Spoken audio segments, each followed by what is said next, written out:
third grade readers. We are on chapter 6 of the Diamond Mystery, and the title of this chapter is The Missing Apple.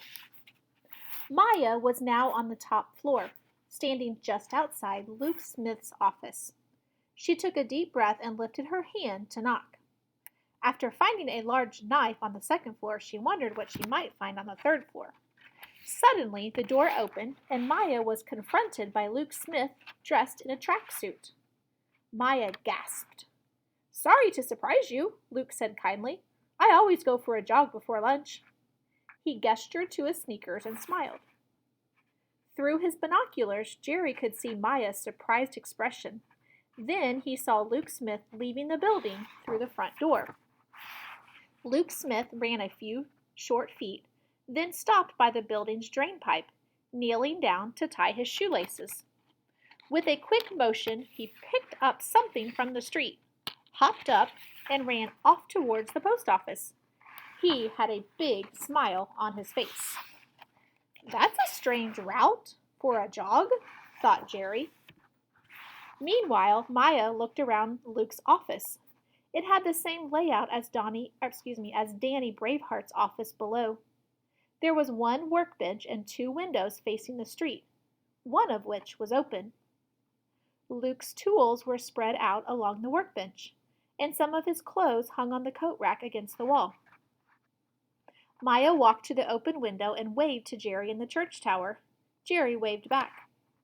Maya moved around the room slowly, looking for something without knowing exactly what she was looking for. She picked up the tools, twisting and turning them to see how they worked. She checked the drawers in the desk. They were locked. "There's something missing," she thought. Then she realized the apple. Something told her that Luke's green apple was very important. She didn't know why. It was just a feeling she had. When she pictured Luke, she immediately saw the green apple right in front of her eyes. She looked everywhere but couldn't find the apple.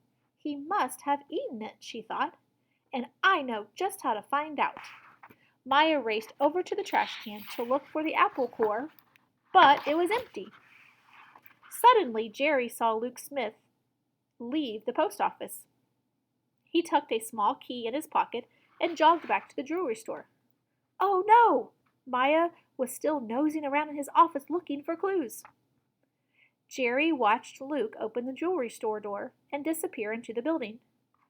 "This is where a good tip-off would come in handy," thought Jerry. He needed to warn Maya somehow. Jerry opened his detective bag and took out a small mirror. He held it out through the shutters of the church tower and turned it towards the sun. It caught a ray of sunshine and reflected straight into Luke Smith's workshop. Jerry directed the beam of light into Maya's face. At first, Maya was irritated and held her hands across her eyes. But then she understood that Jerry was trying to tell her something. She ran across the room to where the cleaning supplies were and pretended to work. Just in time. As soon as she picked up the bucket and squeegee, the door to the room opened. In walked a still smiling Luke Smith. "Hi there, junior worker," he said with a smile. "I've just finished the window," Maya said cheerfully, and headed out the door. "Phew, that was a little too close for comfort." Jerry sighed over in the church tower. And that ends our chapter for today.